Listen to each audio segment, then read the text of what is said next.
A Kino disc once tried to test me. I ate its color space error and downmix of the defective 5.1 MGM remix with some fava beans and a nice Chianti.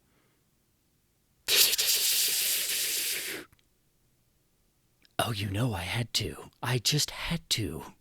Hello and welcome back to this damn full idealistic crusade. In this video, I'll be reviewing the Arrow Video Limited Edition 4K UHD reissue of the 1991 classic The Silence of the Lambs.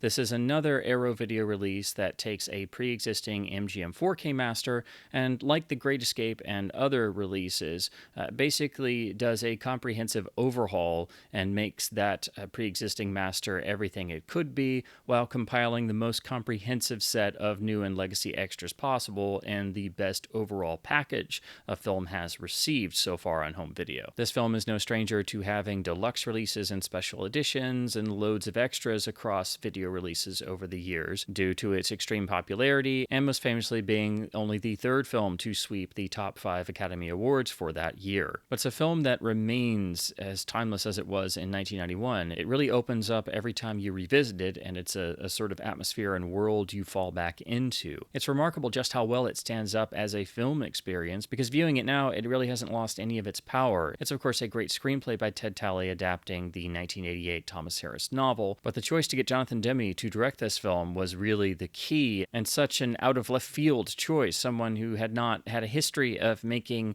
thrillers or horror films or anything even remotely similar to Silence of the Lambs.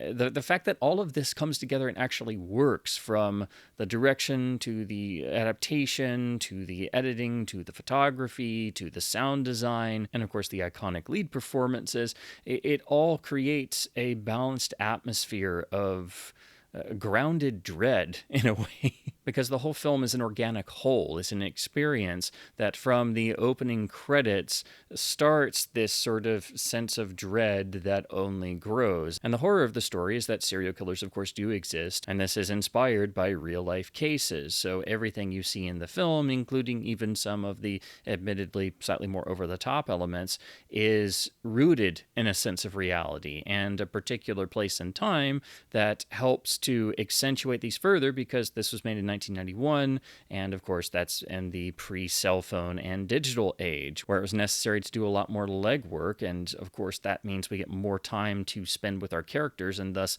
live more in this world and inhabit it more with them. It's also a film where the lead character of Clarice Starling is the audience's viewpoint into this world, and we are allowed to follow this journey with her and are on her side from the opening credits sequence. It's not ever doing this to be on the nose, which is another sign of the film's intelligence. This is an extraordinarily intelligent film throughout, because it could have very easily devolved into a gore-fest or overdoing the horror genre tropes, or even overdoing its themes by constantly hitting the audience over the head with symbolism or trying to be a message piece. And it manages to not do any of that. It's very adroit at how it manages to avoid certain pitfalls. And this is really why I think the film is timeless, because there's always a degree of intelligence in every aspect.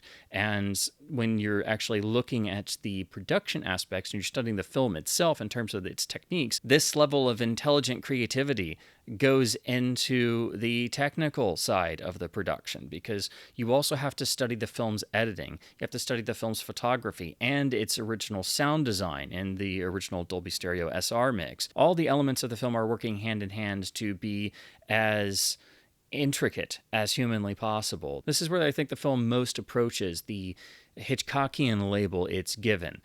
It does work within the Hitchcock realm, but not in the overall ways that the Hitchcockian term has devolved into, being used as a descriptor. Where the film is at its most in the style of Alfred Hitchcock is in how it guides and manipulates the audience watching it, whether you've seen it before or not. It's like Psycho in that sense, that you don't notice necessarily the first viewing how you are being guided along by an intelligent presence, and the entire film is unified in that journey and creating a certain sense of dread and drawing the viewer in further. But once you become aware of this, or you return to the film over repeat viewings, you're able to better understand understand and fully appreciate just how intricately well crafted this film is. It's one of those films that you could essentially lay down on a film bench if you were going to inspect a film print, but do that with the film and break down all the various elements of design from the creative side to the story adaptation to the technical side. And all of them have that same level of intelligence of creating, maintaining, and moving forward this sense of dread that then ratchets up in tension and, of course, places our heroine in increasing levels of stress and psychological severity so that by the time we get to the climax of the film, we've been primed for that. And so there's this sense of flowing movement to the whole film that makes it a truly one-of-a-kind experience and essentially a whole world you go back into when you revisit it. So if you've seen it 5 times, 1,000 times, it doesn't matter. It remains one of the rare films that retains that sense of the first viewing atmosphere. It remains an experience even when you know all the dialogue. This, of course, would explain why the Hannibal Lecter and Clarice Starling dialogue scenes are so iconic and memorable, and why Anthony Hopkins' Hannibal Lecter really stole the film's spotlight when he is not the main character and only has a certain amount of screen time. It's a great sign of the film's genius that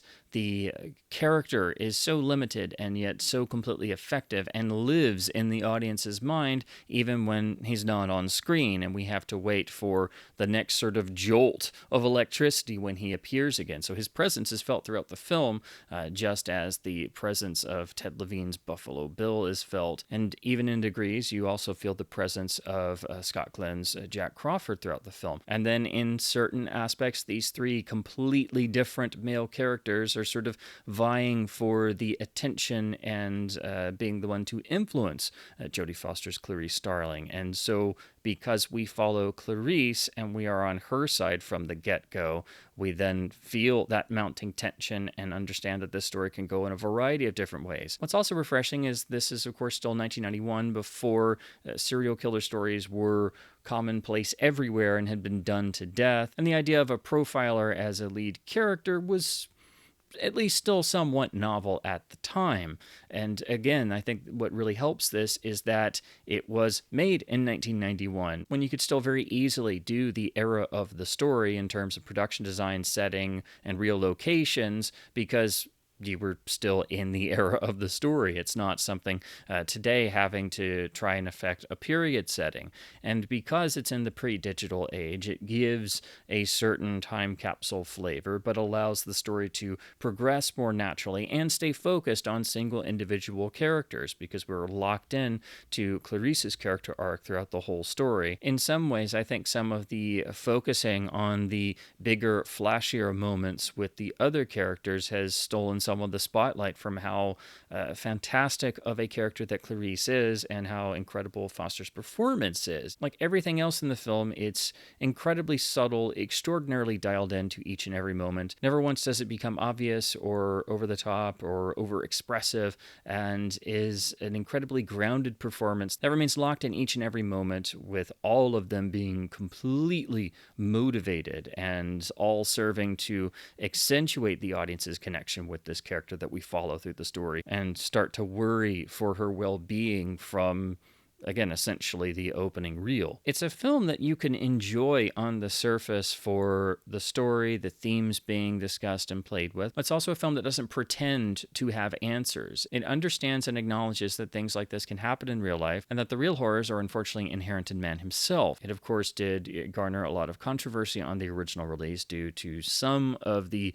characterizations being viewed as potentially offensive, which is understandable. I don't think that was the intention, but I can certainly understand why the film has been a source of controversy and discussion and analysis ever since its release, which in a way I think also links back to the film not really having any answers, of having a sense of reality and not being able to put a fine point on everything. It's also one of the great examples we have of the lost art of the thinking man's thriller or the thinking man's horror film, or however you want to classify this film, because I do think it sort of defies classification in a lot of ways. But if I did absolutely have to classify it as something, I would put it under the heading of the thinking man's film, a film that dredges up a lot of questions. A lot of them are very difficult questions and things that we do exist in the real world that we do have to live with, and brings up real situations,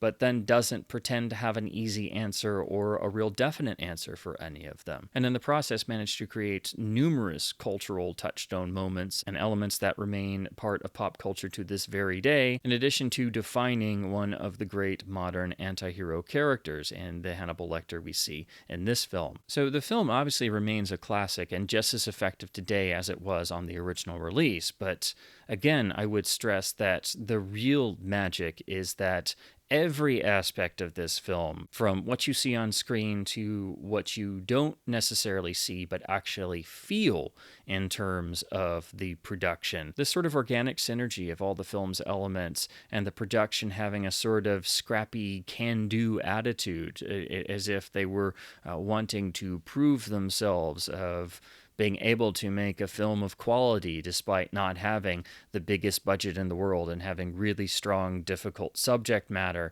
and making a film for adults that was also a horror film that wasn't going to overdo the horror elements or be a gore fest as what would be typically expected of something dealing with these elements. A film that was going to treat the subject matter and the characters and the world being created with the utmost respect, and most of all treat the audience with respect and respect their intelligence. These are things that don't come along often, especially not now, and it makes The Silence of the Lambs all the more special today and truly seem timeless, which it has become. If you're into studying film production, or if you want to make films yourself, it's one of those films you return to and you're just awestruck the more you study the actual production side of the film and how all of that energy and creativity feeds back into the overall film experience. Again, I would especially highlight the brilliance of Demi's direction, being very, very subtle most of the time. Tak Fujimoto's incredible photography, which is extraordinarily expressive,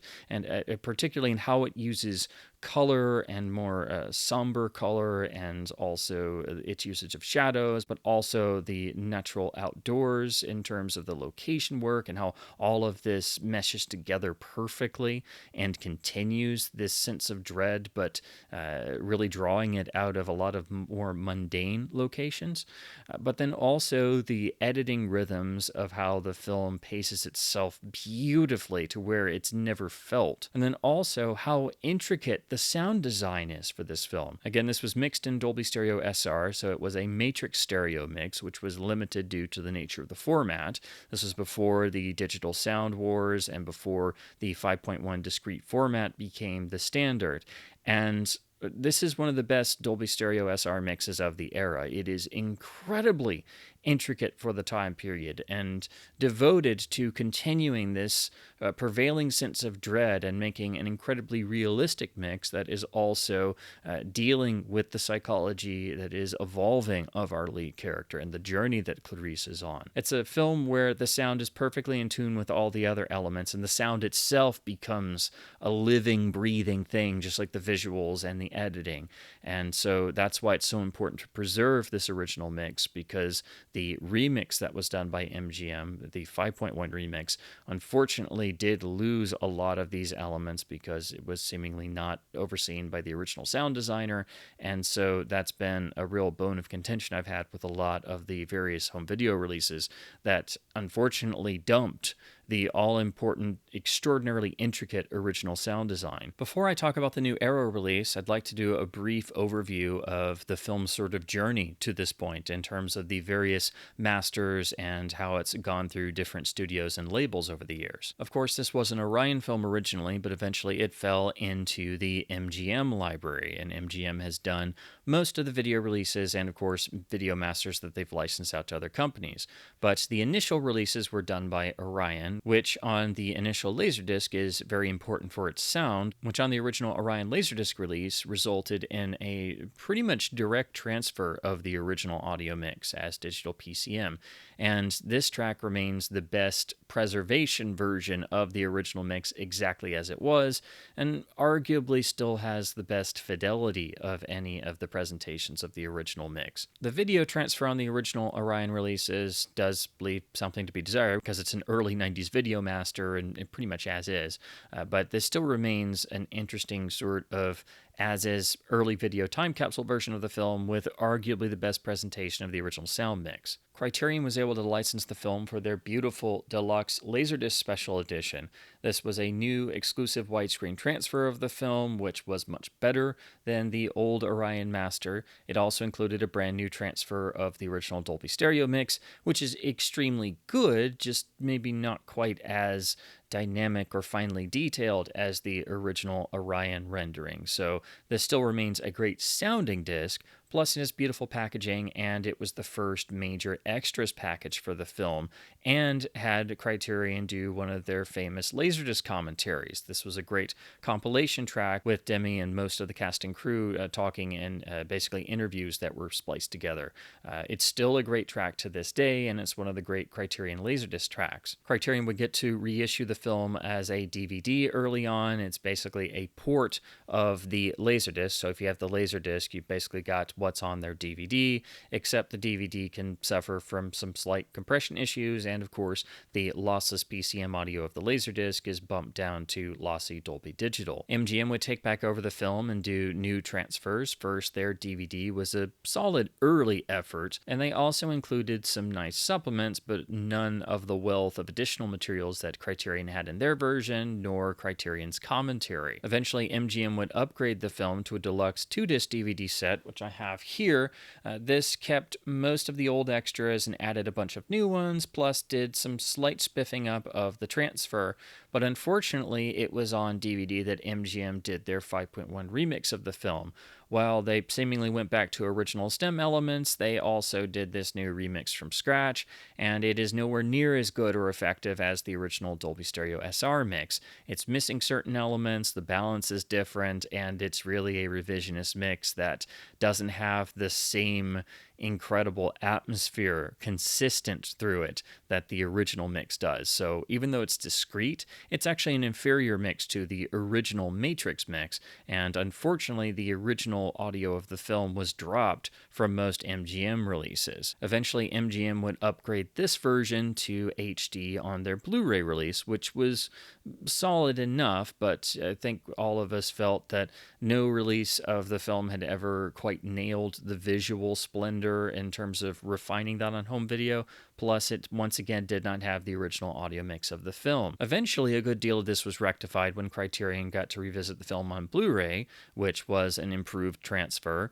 It did include the original audio, finally, which was basically a copy of the exact same track that was on the Laserdisc. So essentially, they were able to include what was on their Laserdisc in terms of the audio, so there was a very good sounding version of the original mix, plus all of the Laserdisc extras and the Laserdisc commentary, but outside of that, the only new exclusive materials were a new featurette or two. This was, of course, only done on Blu-ray, and the UHD rights were picked up by Kino Lorber, who were able to issue the MGM 4K master on the format, and unfortunately, this had a number of technical issues. While the new 4K master being seen in 4K resolution was a big improvement over what came before, unfortunately, on the Kino Lorber release, the entire opening act of the film, or at least the first reel or 20 minutes or so, had a really bad color space error, so the colors and overall brightness level was skewed, and so the opening of the film was visually marred.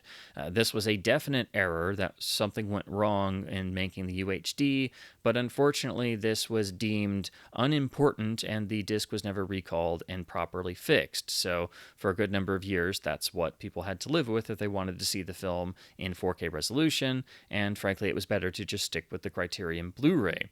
The other issue is that the audio that was labeled the original 2.0 Matrix Stereo mix was unfortunately not that, and actually a down mix of MGM's flawed 5.1 remix. So not only was the opening act of the film visually marred and completely in error, the original sound mix was once again no longer present, and what was labeled the original sound mix was actually a down mix of the defective remix. So both picture and sound were compromised, and it made the disc one to avoid because it's a release that should have been recalled as soon as these issues were brought up, but they were deemed unimportant. So that brings us to the Arrow Video 4K UHD limited edition set. This is coming from that same MGM 4K master, and as I said at the start of this video, this is basically Arrow having to do another of their MGM master overhauls. And so here we don't have any of the technical issues of the Kino release. So there is no color space issue for the opening of the film, so visually the 4K master looks as it should all the way throughout. And there is also a brand new transfer and mastering of the film's original Dolby Stereo 2.0 SR mix. So that has also been resolved. So this has none of the issues of the Kino disc, and if you're like me and you skipped the Kino release because of those, it was worth the wait. Now, in terms of the picture transfer, this is a 4K UHD with Dolby Vision with a beautifully encoded disc with a maxed out bitrate that at points goes well over 100 megabits per second. This is the same 4K master from MGM that Kino released, and it's a very organic looking master, but there are still occasionally some specks here and there, and just the tiniest bit of film movement here or there, very fleetingly. All this stuff is very fleeting, and it does help to give a very organic appearance to the master. This is a disc that you can run, especially if you have an OLED television and you're viewing in Dolby Vision, and you very much get the sense that you're actually being able to run your own print at home. It is an absolutely fantastic looking image that never once really looks over manipulated or anything. So I'm okay with there being an occasional speck or two, just very, very fleetingly, but that's really it in terms of what you'll see in terms of inherent stuff in the transfer. The color timing, of course, does not have the issue of the Kino disc, which I think was something that must have gone wrong in making that UHD disc itself, as it doesn't seem to be part of this master. So there are no quality control issues here, and it is a real improvement even over, I think, the Criterion Blu-ray, which already was a solid visual experience. This is a film where the color timing has varied to degrees across releases. If you look at the old Criterion master on Laserdisc and their DVD, it was pretty warm and had a lot in the reds, and it's had some different looks across the different MGM masters, but I do think this latest go round on the 4K master now with Dolby Vision HDR really adds extra refinement, and the incredible quality of the visuals allows you to much better study the visual design of the film, its cinematography, look more closely at the editing, and also some of the direction choices in terms of camera setups and usage of handheld, and it really allows you to sink further into the study of the film. As far as the HDR is concerned, Arrow made sure the film was properly done in Dolby Vision, HDR10, and SDR, so no matter which format you have at home, you'll be able to view the master properly.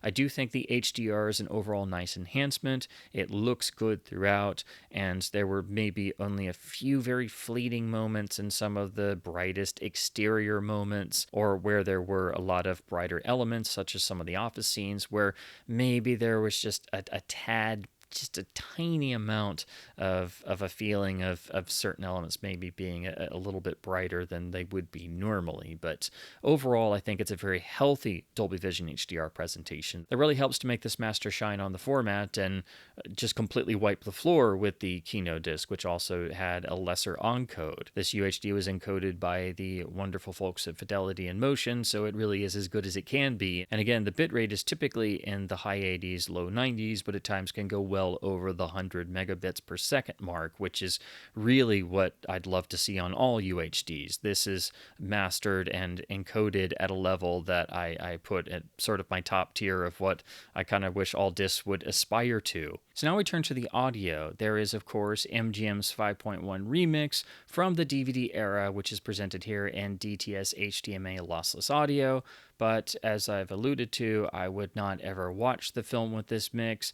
It is nowhere near as good as the original mix. It's missing some things, and I think is actually defective in that way because it was seemingly done by the studio in the video era and does not completely replicate everything from the original mix. So this is here if people insist on a 5.1 remix, but again, I would always go with the original audio over this. Even though it's not discrete, it's a much better mix and actually more immersive when matrixed out than the discrete 5.1 remix. So the focus for me is all on the original audio, which is the 2.0 Dolby SR mix or the Matrix audio mix.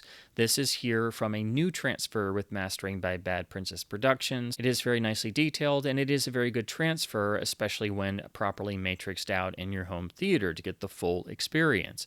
So for those who have not been able to hear this track before or haven't heard it in a long time, it will sound great, and it is far better than the 5.1 remix. However, when you compare it to past releases, this is where you can start to split hairs, because I think there's now 3 masterings of the original audio of The Silence of the Lambs that sound good but have differences and are on 3 completely different releases. So this mastering you have to compare to the version on the Criterion releases and the original Orion video releases. Now, the Orion version, in terms of the Laserdisc, that is basically the most hands-off direct transfer and still probably sounds the best overall. This new mastering is great, but it's not technically as finely detailed as what's on the original Orion release. That may be due to some light usage of noise reduction or just some different EQ in the transfer or something. But if you compare them directly, the original Orion release is slightly more detailed than either the Criterion or the Arrow version. But most people will probably find they sound extraordinarily close or similar, as they are pretty close. The other thing I noticed on the Arrow rendering is that the matrix separation of the channels does have a little tiny bit of channel bleeding into the surround.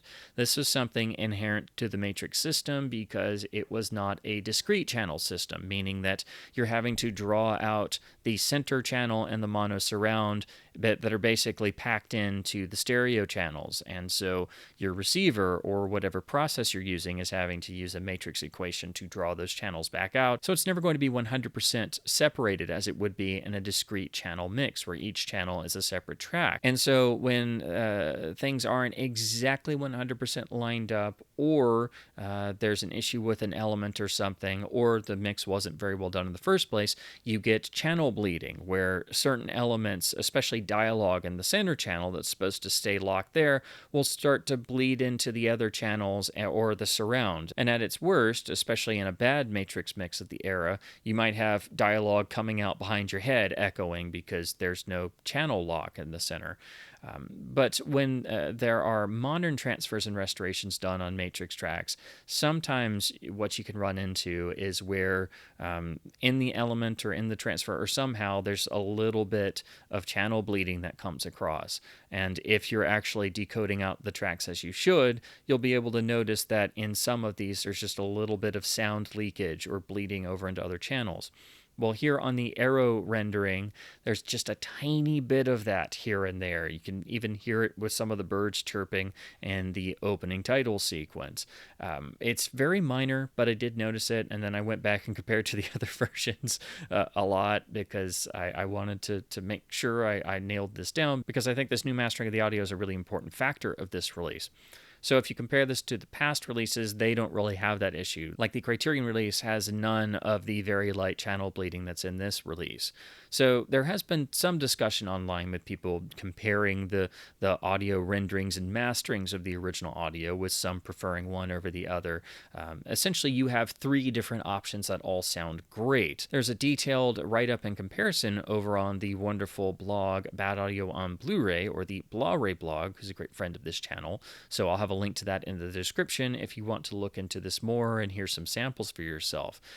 Essentially, I think the new Arrow mastering sounds great for what it is. It's technically not as good as the original Orion Laserdisc mastering, which I've been able to hear samples of. I just don't physically own that disc, but I'd like to get a copy of it. But I have been able to verify that the older releases don't suffer the same degree of slight channel bleeding that happens in the new Arrow mastering. And again, I'm not exactly sure what caused that, or if most people are even going to notice it, because it is very minor.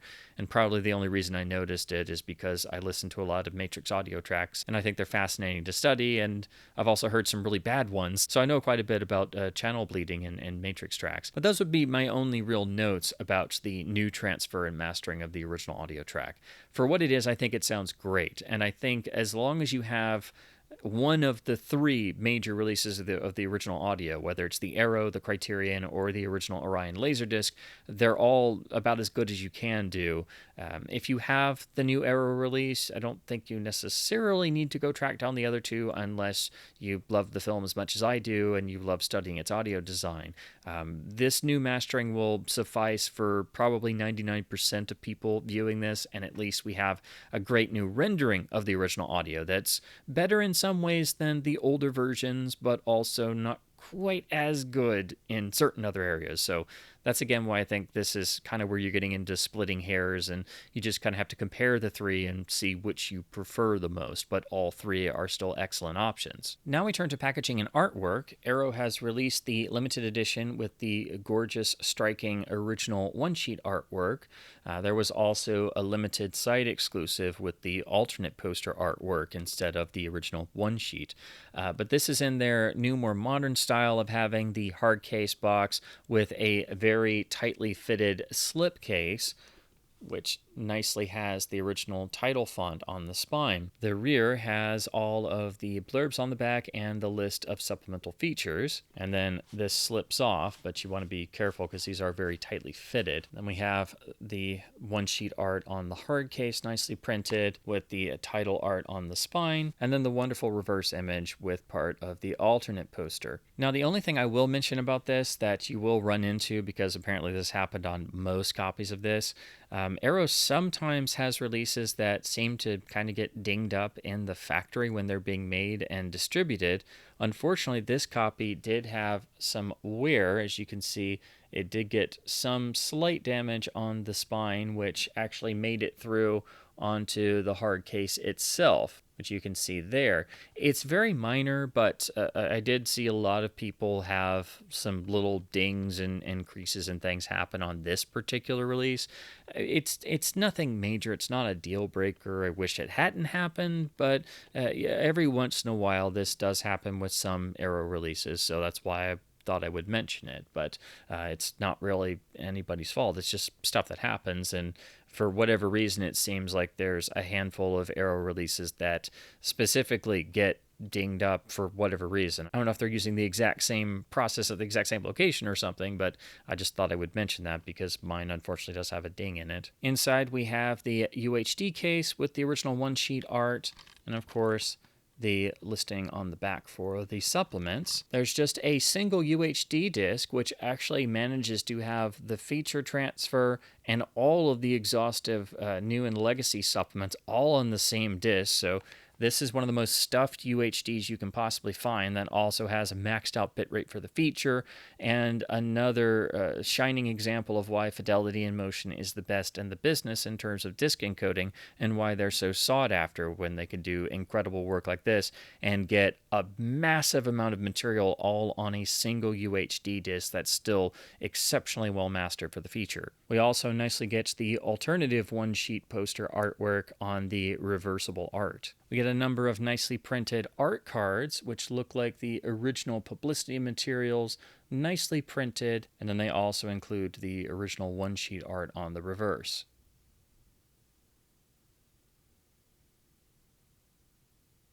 There's also a lovely booklet with the original artwork mirrored on both sides. Also in the lovely Arrow style of having great images mixed with 4 great new essay pieces this time. So it's a nice read throughout with nicely legible text, and then even concludes with some alternate posters and other images before getting to the restoration and transfer notes at the back. I would also point out that, as I've noted in some more modern Arrow releases, this is printed on the same sort of paper stock, like also some of the hard cases are, that has a slight odor to them. It's not as bad or as prevalent as some releases. I still think the Barbarella set is probably the worst I've encountered. So I guess they're getting better, or these are airing out more. But if you're like me and you notice slight odors in paper or old books and things, you will notice a slight odor in this. But it seems like most new Arrow releases in these sets and the booklets do use a version of this paper stock that it's nice paper stock, don't get me wrong, but it just has a slight odor flavor or particular smell to it that's sort of hard to describe, but there's a small degree of that here. And then we have a nice fold-out reproduction of the original one sheet on nice stock, so it's nice and frameable. And then the reverse is the alternative one sheet with both of our characters in red and blue. Now let's talk about the special features package, which is quite exhaustive and definitely the most comprehensive package we've seen on a video release so far. It is mostly comprised of older legacy extras being upconverted, mostly from the old MGM releases, but some of them dating back to the old Criterion releases. So there's only a small percentage of the overall extras that are new exclusively for this release, but it is wonderful that Arrow took the time to get everything else that they could get their hands on and include here.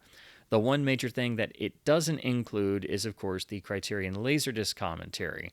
Unfortunately, Criterion doesn't license or doesn't seem to be able to license their old Laserdisc commentary tracks, or they very rarely do. Sometimes they don't even include them on their own Blu-ray and UHD releases. But unfortunately, the one major thing missing is the Criterion Laserdisc commentary, which is really important and a great listen.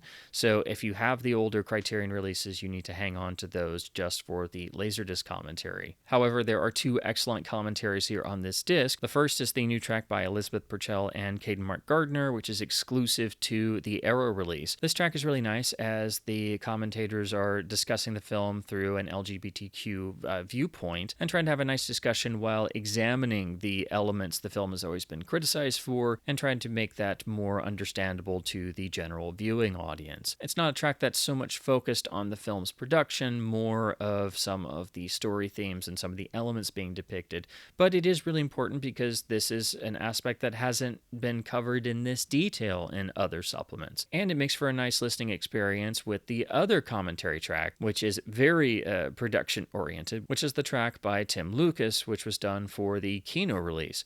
This is another of Lucas's essential listening experiences. It's a fantastic commentary that covers the film's production, covers its development period, covers the story's themes, does incredible character and story analysis, and does so with a nice, effortless feeling, so it's an easy listen that is over before you realize it even started. So it's another of Lucas's outstanding must-listen tracks, and it was really the only great element of the Kino release, and since this has nicely been ported here to the Arrow release, there is absolutely no reason to hang on to the Kino disc whatsoever. We get a new 8-minute video essay entitled Through Her Eyes, which is focusing on the character of Clarice and draws a number of interesting parallels to Pygmalion. We get a second video essay entitled Healing Humanity, which runs about 16 minutes, and this is focusing on the story's themes and how humanity is depicted, while also discussing the film's usage of point of view, which is quite intricate and varied throughout the film. Then everything else is pretty much taken from the pre-existing legacy extras, mostly from the MGM video releases. So these are all standard definition and they're being upscaled and they're